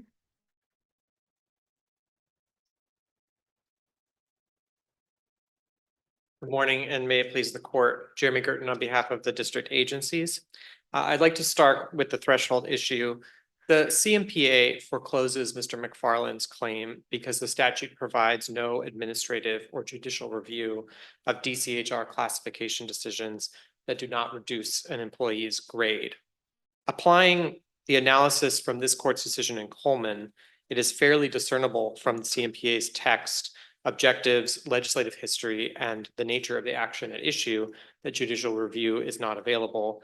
And I did not hear my friend Mr. Branch make any argument about when you apply those factors to this type of decision, why there would be judicial review of this kind of action when the council clearly contemplated there being both administrative and judicial review and deleted that pathway to judicial review in the Omnibus Act. I'd like to ask you about the scope of your position here with regard to lack of jurisdiction. I take it that at a minimum, your position is that when DCR, the Department of Human, or DHR, I guess, Department of Human Resources, follows the appropriate procedure and comes to a conclusion about what the classification should be, the council in the CMPA has withdrawn jurisdiction from the Superior Court or this court to review that determination. Correct. Now, is that as far as you go? Suppose, for example, the procedure is not followed at all. A classification decision is made that does in disregard for the proper procedure, the proper desk analysis and so forth. Or suppose the classification decision is made, or the classification analysis is made, but the head of the DCR or the DCRA says, well, I'm not going to follow that because we're just not interested in increasing this person's for an arbitrary reason. Is your position that there's no jurisdiction in the court for those kinds of classification results? So I'm not sure the answer to that, Your Honor. I think what you would be essentially doing is sort of a mandamus analysis of what. Well, it makes a difference in this case, you realize, because if only the former, if only the bare minimum, as it were, is subject to the jurisdictional bar, then we have to analyze whether in fact the proper procedure was followed. And Well- only after concluding that the proper procedure was followed, can we then say, okay, the court has no jurisdiction to second guess that result. So I heard Mr. Branch in his opening argument concede that there were no objections to the 2014 analysis. So I don't think he's raised any argument that the procedure wasn't followed with respect to the 2014 decision. But I understand Your Honor's question, and I think what you would essentially be doing would be a mandamus analysis. And part of that analysis is assessing whether the council intended there to be other judicial or administrative remedies. There is no statute that guarantees someone the right to a desk audit. It all comes from regulations issued by DCHR. So I guess you would be comparing it against the regulatory steps that the agency has set forward and deciding whether or not a mandamus action would lie, which is a pretty heavy burden. And especially considering that the council contemplated judicial review of these kinds of actions and said there shouldn't be one, I think there would be a really hard case for saying that there should be some sort of mandamus action based on the court's kind of inherent jurisdiction. But I suppose you could run through that analysis and decide whether a complete abrogation of the agency's complying with its own regulations would be enough to generate a mandamus action. But I don't think any argument has been made that this is anything like that kind of case. Well, Mr. Branch's argument is that, in effect, that the proper procedure was not followed because Mr. DeLate prepared a determination, an analysis, and it was disregarded. So I don't think we have a full record on what exactly Mr. DeLate did, but if you look at addendum page 11, which is the email that Mr. DeLate sent after he drafted this March 2011 document, he says, I had completed my work, but my supervisor says it needs to be changed and submitted to her for approval before I send it to you. And then he never completes that step. And if you look at JA 50, Mr. Branch, of Mr. Branch's brief below, he acknowledges that Mr. McFarland never received a copy of this March 2011 decision. So Now, I don't, these are just documents that are in the record, but there's been no. I mean, we're not the fact finder, let's put it that way. So it's a little hard for me to know what use we make of those documents. I think that's fair. I think if you look at Lorraine Green's declaration, she explained that she looked at this document and it didn't appear to follow their normal process, that it was unusual that Mr. DeLate also appeared to have drafted an appeal document, even though Mr. McFarland never appealed the March 2011 decision because he never received it. So there were a lot of procedural irregularities about what Mr. DeLate did. And Can I it ask you though, does the record indicate clearly whether this document as it, I mean, the document, this is the one that, I guess it's, J 21 and 21, yeah. thereafter, it, indicates that it is intended to be transmitted to, a DCRA.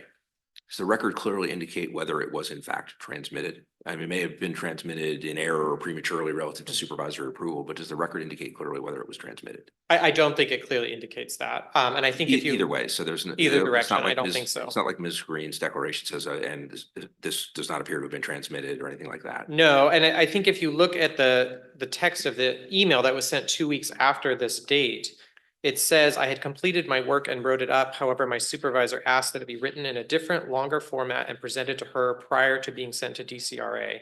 And that's, I think, all we have in the record about what happened. Supports possible inference that it wasn't that it was intended to be transmitted. He thought it was going to be transmitted and a supervisor said, no, we're not ready to go. More thinking needs to be done. Yeah, I think either way, whether it was transmitted or not, I think the email suggests strongly that it was not a final decision that DCHR had endorsed. And I think that's also supported by the fact that Mr. McFarland never received it and never appealed it. And instead, he went on a multi-year detail shortly after this point, and Mr. DeLate left the agency. And so then a new individual was assigned to complete a desk audit in 2013. And again, Mr. Branch has not, he admitted that he has no objections to what happened in 2013 and 2014. He has no substantive, problem with the way that Lewis Norman's analysis was done, that he went through the FES factors and assigned points, which is how the agency was supposed to do it, and came to the right conclusion that he was properly classified as a grade 9. So I think even if this court concluded that it had jurisdiction over this case, you have the 2013 decision, which has been affirmed already by this court once, as supported by substantial evidence. All we have now, in addition, is this 2011 document that appears to have been procedurally improper and substantively incorrect about how it did the analysis. Can I ask you, it came to light, I gather, through FOIA litigation. I don't know how much you know about the FOIA litigation. I know virtually nothing about it. It seems to me that the logic of the district's position in this matter would be that that document was pre-decisional and therefore maybe wouldn't be subject to disclosure under FOIA. Is that something that was litigated in the FOIA action, or did the district voluntarily surrender it? And do you know anything about kind of how, because it seems pre-decisional, so it seems a little unclear whether it would be subject to disclosure under FOIA. I don't know anything about the FOIA action, Your Honor, unfortunately, but I agree with you. I think it would have been qualified as pre-decisional and could have been withheld under that exception to FOIA. But it wasn't. It was obviously turned over for whatever reason. And the Superior Court thought it was important for the agency to go look at it. So we did, and we examined both it and the 2013 and 2014 analyses, concluded that the 2011 analysis was incorrect substantively and procedurally. You would think it would be, I mean, whoever was drafting the declarations, it would have been nice to know whether the matter, what the agency records revealed or anything about whether it had been transmitted to DCRA. But I guess we just don't know for sure. There's just whatever inferences you draw from. And we're not fact finders, so we're not going to be drawing them. But as we're trying to wonder about the situation, at least it's really a matter of possible inference relating to the subsequent email that, and the two scenarios being maybe he sent it and he jumped the gun and his supervisor was saying, really, that shouldn't have been done. Or the other inference is he drafted it like it was going to be sent, thought it was going to be sent, and then he met an unexpected supervisory obstacle. We're just not sure which of those things happened. Yeah, we're not sure, but I think even if you assume the most favorable fact pattern to Mr. McFarland, which is that somehow Mr. DeLate sent this and he jumped the gun, Clearly, he acknowledged that he needed to revise it for his supervisor. I don't think even in that circumstance would be considered a final decision because it wasn't issued to the employee, which is the normal step that's taken at the end of a desk audit. That gives the employee the right to appeal it to the head of DCHR. And so it is what constitutes a final decision on the classification. Do we know what happened between sort of that point and when the new person picked it up to do a new classification analysis? So the record indicates that Mr. McFarland went on a detail outside of his position for the next 2 years or so, and that's what was the reason why it took until 2013 for a new desk audit to be completed. I also think it's important to recognize that a desk audit is sort of a snapshot in time, right? So in 2011, there was a snapshot of what Mr. McFarland's job responsibilities were. Another desk audit was done in 2013 as what his job responsibilities were then.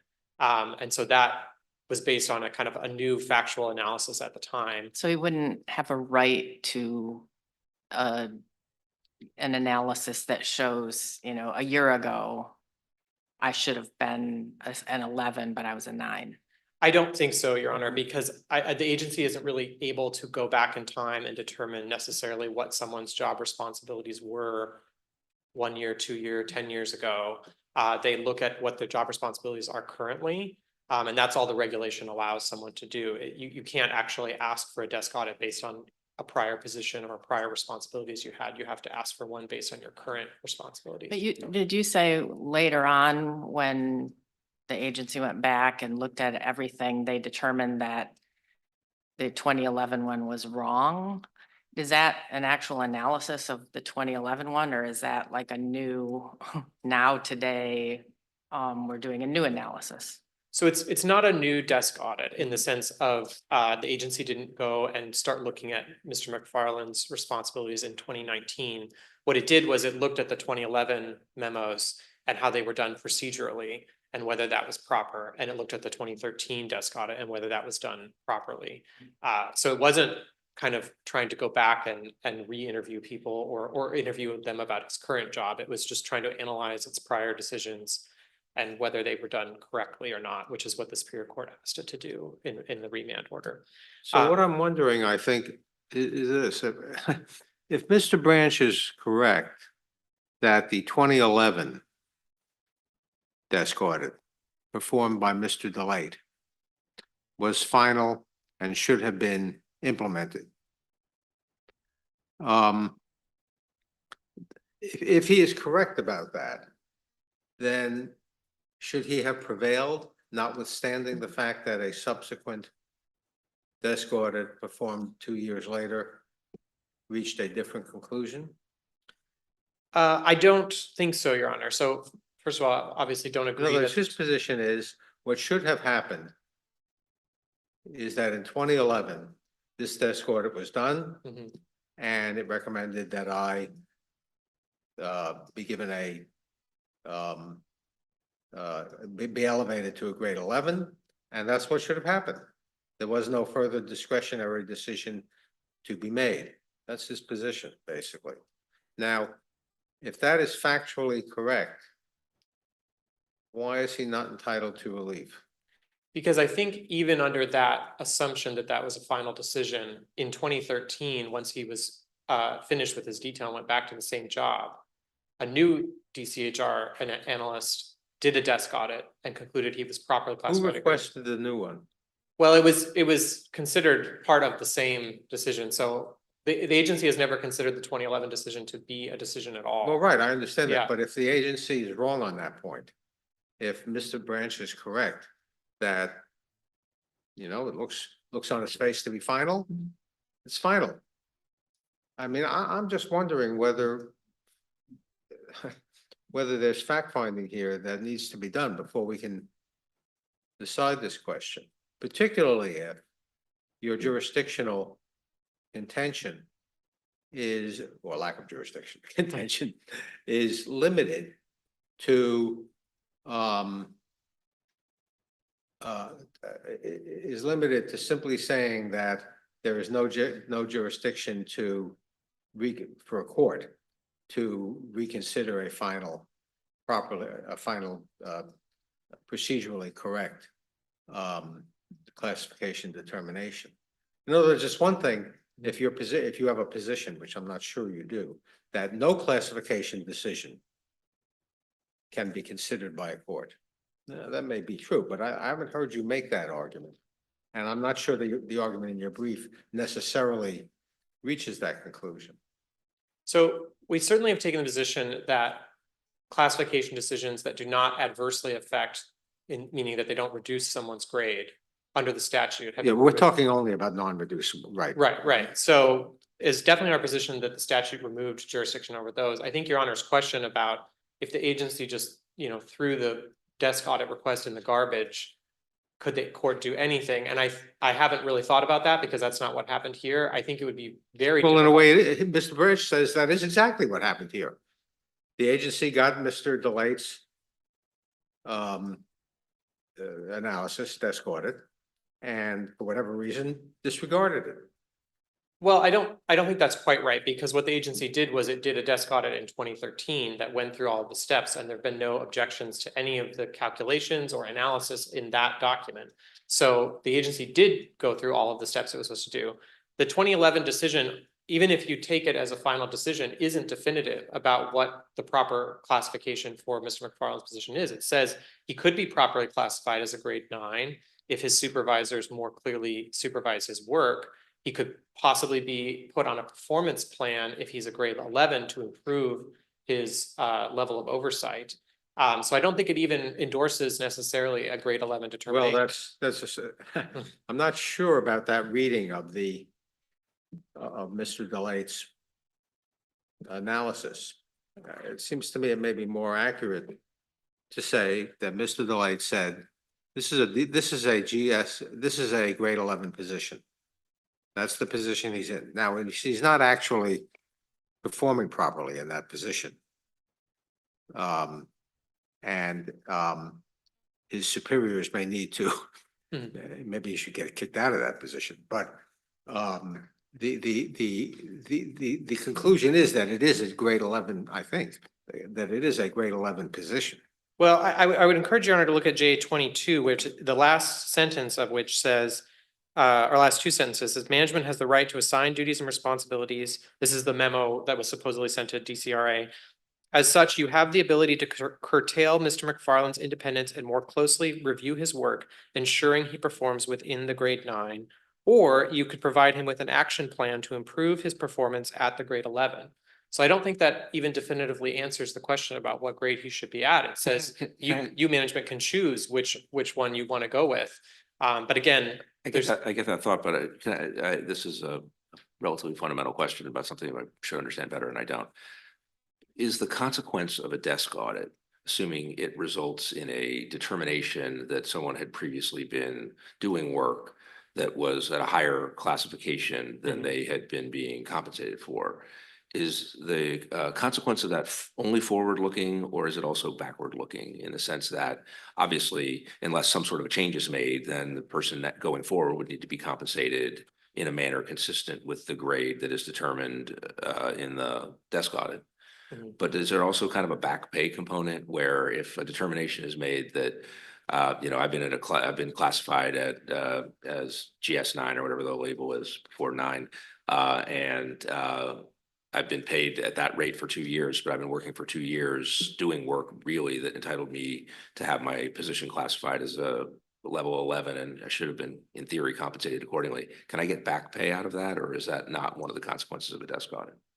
I'm not certain of that, Your Honor. I think you can get back pay to the date of the request for the audit. But I'm not 100% certain if it goes any further than that. If you can't get back pay, I do think if you look at the decision, it seems to be this person has been working poorly as a GS11. You might be able to fix that going forward by giving them more supervision, in which case it would really be more like a GS9 position. So forward looking, I get your point more than I do backward looking. If you can look backward, looking, it seems pretty definite to say this person has been working, albeit poorly, at a level 11. Right. And I think in general, the point of the desk audit, again, as I said, is kind of to look at a snapshot in time and then kind of going forward in that position. So I don't know that you could go any further back in time than the request that was made and kind of the analysis that was being done. But even if you can go briefly backwards, I mean, it would be a definitive, for that brief period, it would be a definitive determination that from the time of the request until now, this person has been working, albeit poorly, at a level 11, and then if back pay is available, then presumably the person would be entitled to it for at least that period.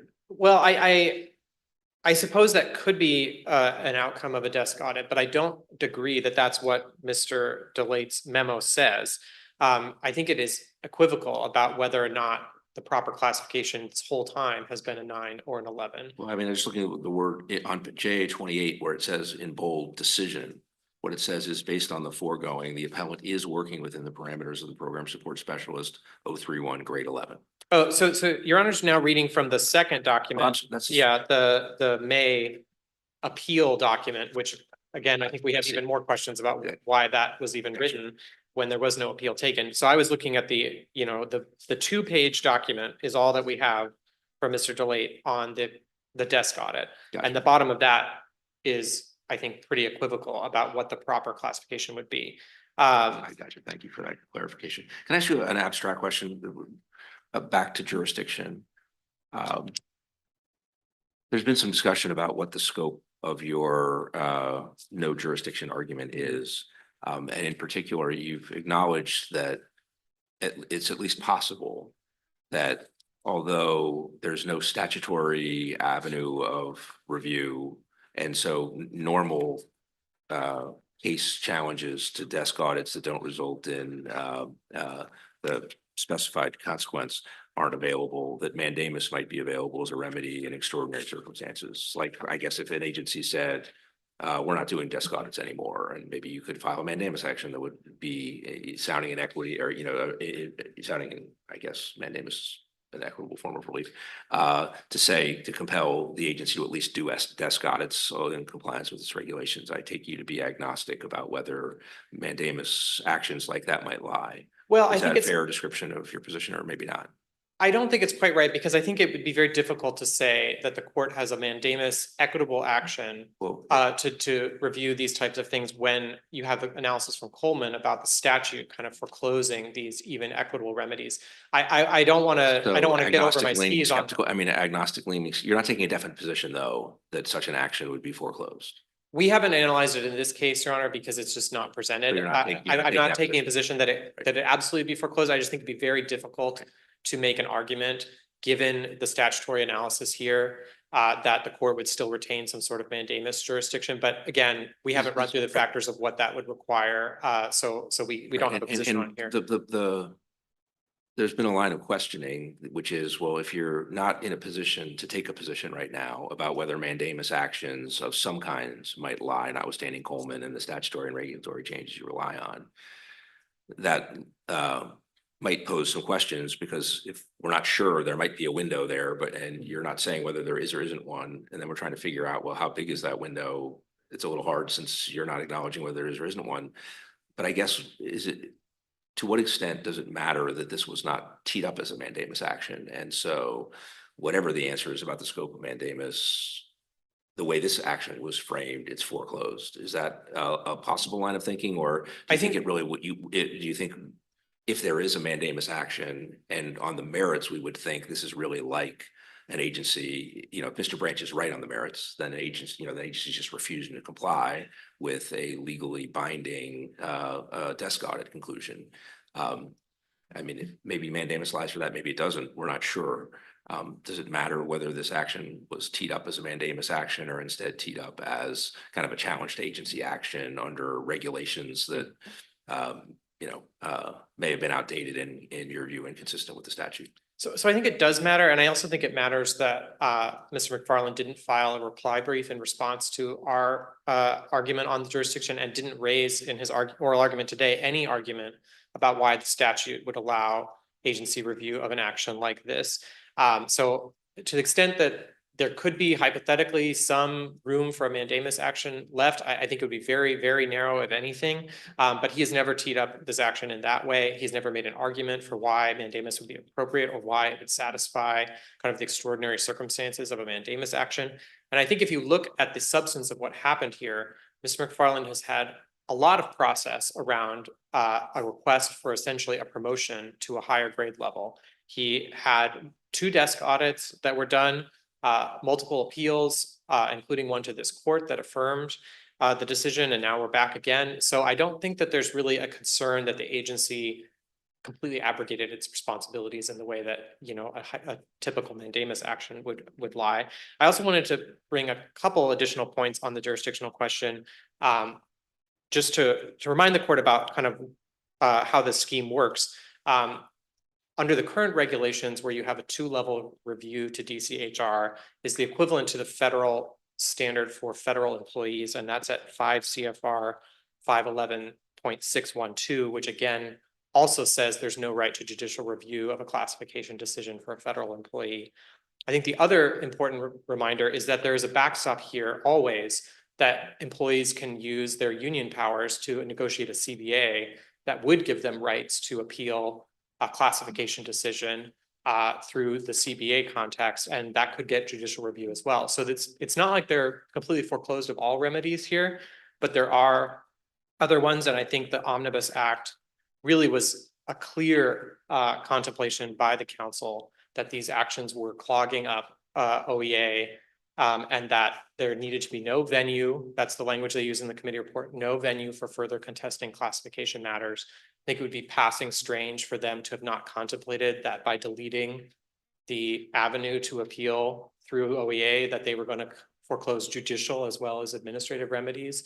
That was clearly on their mind when they adopted the Omnibus Act. So I think you have a very clear statement from the council about what they wanted to have happen here. And if you apply the analysis from Coleman, you have to come to the same answer. I haven't heard any distinguishing feature that would make this case different than Mr. Coleman's case, where the court said this is a jurisdictional issue that can be raised on appeal. He's acknowledged that that is the correct reading of Coleman in his oral argument earlier, and that there simply was no jurisdiction for Superior Court to review these kind of minor personnel grievances. Are you concerned that the council's exercise of curtailing this court's and the Superior Court's jurisdiction conflicts with the Home Rule Act? So Coleman addresses this Yeah, in footnote 7 of the opinion, I think it is. 9, I think. Or footnote 9 of the opinion. It says that it's not a jurisdictional issue in the sense of the Home Rule Act. Essentially, what the council did was remove a cause of action, and the council is allowed to create and destroy causes of action without running afoul of the Home Rule Act. So I think that's already been decided by this court as well. And I think kind of any decision that would conclude that there is jurisdiction over these types of actions would really be in conflict with Coleman and this court's finding. This is where my thinking has been going, and it's just a question in my mind as to how far the removal extends, which was what we started with earlier. All right. So if the court has no further questions on that, we would ask the court to vacate and remand for dismissal for lack of jurisdiction, or in the alternative to affirm. Thank you. Thanks, Mr. Burton. Mr. Branch, we will give you 2 minutes. Yes, thank you. So we have before the Superior Court 2 conflicting decisions on this classification issue, the desk audit. We have the 2011 decision that says that you should be classified at a grade 11. Then we have the 2013 that says you should be classified at a grade 9 position. I think the district is confused on what this classification appeal decision means. The district is presenting it as though this was some separate appeal that was made by Mr. McFarland. Mr. McFarland requested a desk audit. The response to a desk audit is a decision on a classification appeal. There's no separate appeal that was filed. This was the agency's decision. And if you look at the timeline of these documents, I think there was a March, I'm just looking, there's a March 30th, 2001 memo. And then there's the April 2011 emails that were referenced between Mr. DeLate and Mr. McFarland. And then we have the May 3rd, 2011 classification appeal decision. So There was no separate appeal by Mr. McFarland. He requested a desk audit. There was a memo saying that I've completed my work. Then there's an email exchange between Mr. McFarland and Mr. DeLate where he says, my supervisor says I need to make some additions or whatever. And then we have the May classification appeal decision. That is his final decision.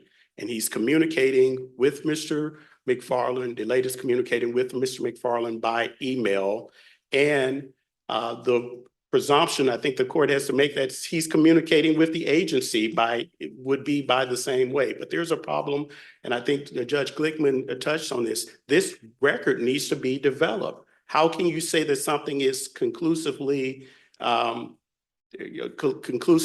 way or the other if you have two conflicting reports? There's nothing in the record to indicate that this was some pre-decisional decision made by the agency. There's nothing in the record to support that, Judge McLeese. Can I ask you, you're saying the record needs to be developed. You were in the trial court where there would be an opportunity to generate facts if facts were needed. I mean, did you request some kind of an evidentiary hearing and that request was denied, or how is it if the record needs to be factually developed, why wasn't it already developed in the Superior Court?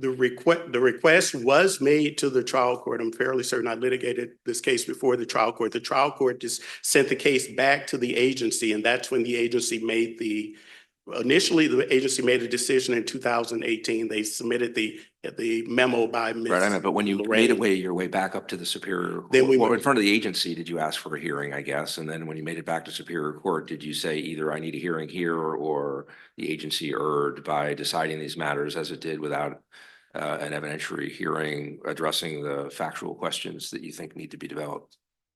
I'm fairly certain that we would have made that request because we always had questions about Mr. DeLate's decision, whether it was our position that he made the final decision and why the agency rejected this decision. And the second. And does your brief in this court argue as a claim of error that either the agency or the Superior Court failed to honor a request to develop the record? We didn't factually? argue that. The Superior Court sent it back to the agency. The agency made a final decision in comparing the two different classification decisions.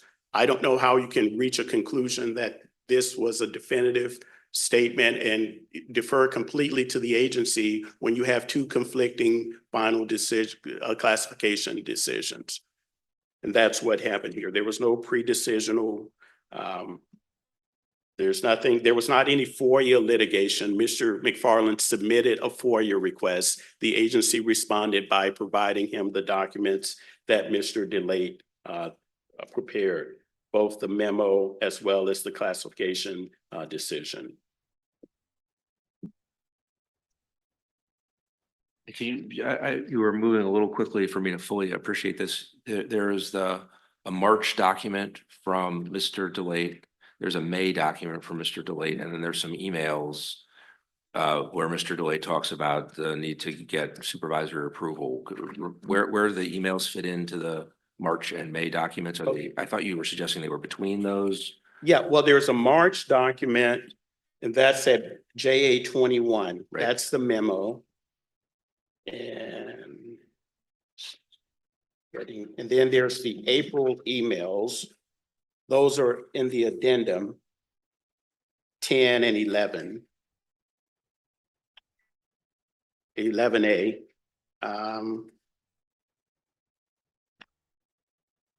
And then at JA 23 through. Yeah, and then starting at JA 28, 23, and on the last page on 28, JA 28, it has the signature block for Mr. DeLate, and it's dated May 3rd, 2011. So March, April, May, all in 2011. But that's consistent with Mr. McFarland's position that he was told that the desk audit was complete. It seems that was communicated. Then the emails indicate that Mr. DeLate maybe had to do something else with this final report, make some type of edits to the final report. And then we have the final classification appeal. So at a minimum, if there's a dispute as to whether the agency received this, Mr. DeLate needs to go on the record saying, I emailed this to him, or I didn't email this to DCHR. And Mr. DeLate also needs to go on the record as stating, I followed the applicable regulations at the time. That's the other issue. We have someone 8 years after this decision was made saying what DCHR should have done or what policies he should have followed. He is signing this as the associate director of the office. There should be some deference to him or to this agency's decision that as the associate director of the office, he would know what needed to be done or what the practice was in the office for completing the desk audits. They designated him to do that. And for that reason, we request that the court vacate for the other arguments raised, vacate the decision of the Superior Court and at a minimum remand it for factual determination on some of the issues that remain in dispute. Thank you. Thanks, Mr. Branch and Mr. Gerton. Thank you for your arguments today and for your briefing. The case will be submitted. All right.